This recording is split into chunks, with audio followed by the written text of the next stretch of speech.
नमस्कार, शेयरटेक फन्डाको नयाँ श्रृङ्खलामा यहाँहरूलाई स्वागत छ। हामीले शेयरटेक फन्डामा नेपालको शेयर बजारका विविध पक्षमा हाम्रा दर्शकहरूलाई जानकारी दिने गर्दछौँ। त्यसै क्रममा आजको श्रृङ्खलामा हामीले भर्खरै वित्तीय विवरण सार्वजनिक गरेको कामना सेवा विकास बैंकको समग्र फन्डामेन्टल एनालाइसिस लिएर उपस्थित भएका छौँ। कामना सेवा विकास बैंक लिमिटेड राष्ट्रिय स्तरको विकास बैंक हो। यसले 2064 असोज 27 गतेमा नेपाल राष्ट्र बैंकबाट वित्तीय कारोबार गर्न इजाजत प्राप्त गरी 2064 असोज 28 गतेदेखि कारोबार सञ्चालन गरेको हो। बैंकको केन्द्रीय कार्यालय काठमाडौँमा छ। यस बैंकको संस्थापकहरूमा सरकारी सेवा तथा व्यवस्थापनमा अनुभव तथा लामो समयदेखि दखल भएका प्रतिष्ठित व्यक्तिहरूको संलग्नता रहेको छ। अब कुरा गरौँ बैंकको वित्तीय अवस्थाको। भर्खरै बैंकले अघिल्लो आर्थिक वर्षको अपरिष्कृत वित्तीय विवरण सार्वजनिक गरेको छ।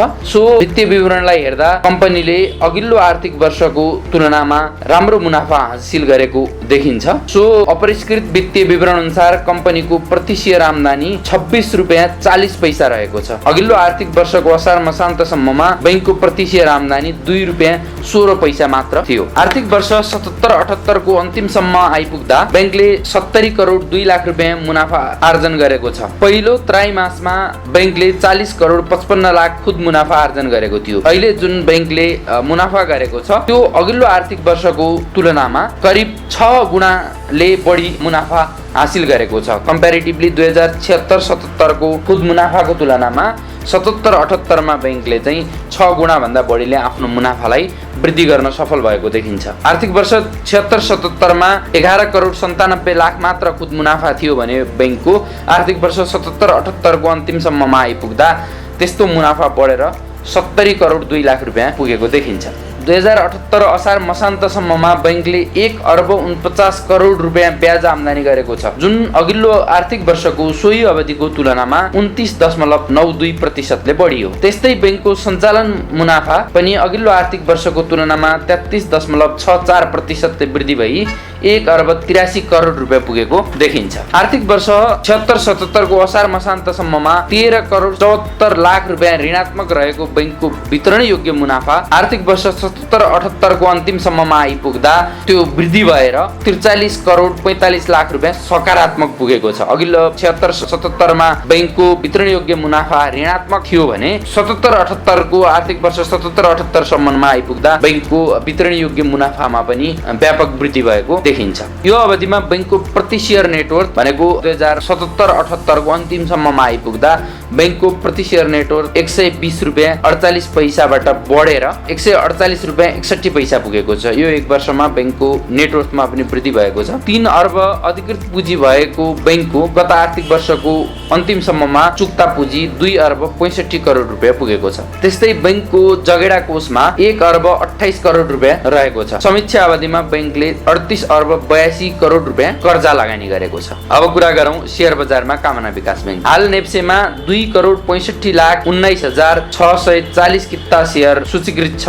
बैंकको शेयर एक वर्ष यता अधिकतम 663 रुपैयाँ र न्यूनतम 137 रुपैयाँमा कारोबार भएको देखिन्छ। पछिल्लो 180 दिनको औसत मूल्य बैंकको 338 रुपैयाँ छ भने 120 दिनको औसत मूल्य 392 रुपैयाँ कायम भएको देखिन्छ। यसरी हेर्दा कम्पनीको शेयर मूल्य 180 दिनको र 120 दिनको औसत मूल्यलाई आधार मानेर हेर्दा कम्पनीको शेयर मूल्यमा निरन्तर वृद्धि आएको अनुमान लगाउन सकिन्छ। बैंकको शेयर मूल्यलाई निहाल्दा बैंकको शेयर मूल्य 52 हप्तामा 275% ले वृद्धि भएको देखिन्छ। आजको कम्पनीको शेयरको बजार मूल्य अनुसार बैंकको मूल्य आम्दानी अनुपात अर्थात् पी रेशियो 22.99 गुणा रहेको छ। यो भनेको कम्पनीमा लगानी गर्न धेरै जोखिम छैन भन्ने संकेत गर्दछ। पी रेशियो 15 भन्दा कम भएका कम्पनीलाई लगानीका लागि एकदमै उत्तम मानिन्छ भने पी रेशियो 20 सम्म भएकालाई जोखिम नभएको कम्पनी अथवा जोखिम नभएको शेयर भनिन्छ।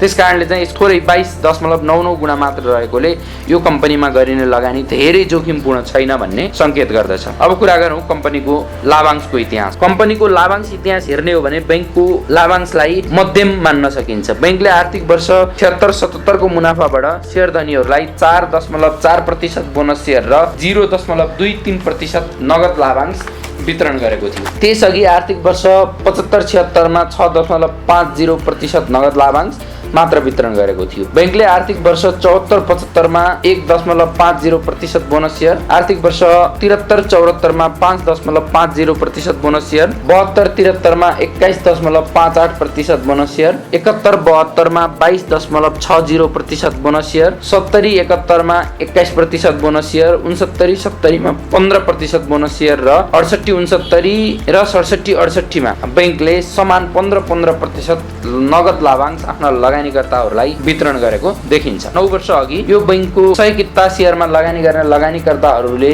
विभिन्न आर्थिक वर्षहरूमा वितरण गरेको मुनाफाबाट त्यो 100 किता शेयर बढेर 190 किता पुगेको छ। बैंकले विभिन्न समयमा गरेको नगद लाभांशबाट पनि लगानीकर्ताहरूले राम्रै प्रतिफल लिएको देखिन्छ। अब कुरा गरौँ बैंकको व्यवस्थापनको। कम्पनीको पर्फर्मेन्स हेर्न त्यसको व्यवस्थापनलाई हेर्नु पर्ने जरुरी हुन्छ। कामना सेवा विकास बैंक, कामना विकास बैंक, कास्की फाइनान्स र सेवा विकास बैंककाहरू बीचमा मर्जर पश्चात बनेको राष्ट्रिय स्तरको विकास बैंक हो।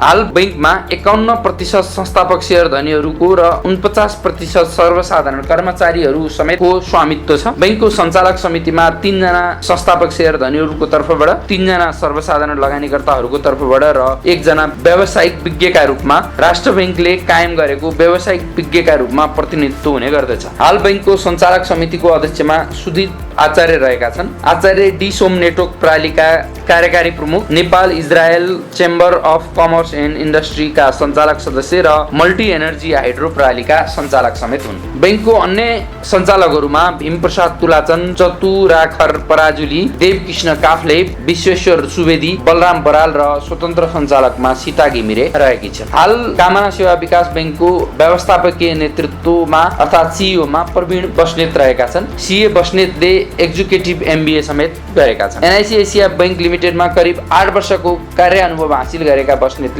माछापुच्छ्रे बैंकमा पनि करिब 9 महिना काम गरेका थिए। बस्नेत 2075 साल भाद्र 1 गतेदेखि बैंकको सीईओ का रूपमा कार्यरत छन्। बैंकको समग्र अवस्था हेर्दा यसमा गरिने लगानी दीर्घकालीन रूपमा फाइदाजनक नै देखिन्छ। बैंकको विगतका आर्थिक वर्षहरूको तुलनामा विगतका आर्थिक वर्षहरूमा लगानीकर्ताहरूलाई त्यति सन्तुष्ट हुने लाभांश वितरण गर्न नसकेको देखिन्छ। तर पनि यो आर्थिक वर्षमा बैंकको खुद मुनाफामा भएको वृद्धिले लगानीकर्ताहरूलाई राम्रो प्रतिफल दिन सक्छ भन्ने प्रक्षेपण गर्न सकिन्छ। अथवा बैंकको चाहिँ यो आर्थिक वर्षको वास्लातलाई हेर्दा बैंक चाहिँ आफ्ना लगानीकर्ताहरूलाई राम्रो प्रतिफल दिने अवस्थामा छ भनेर बुझ्न सकिन्छ।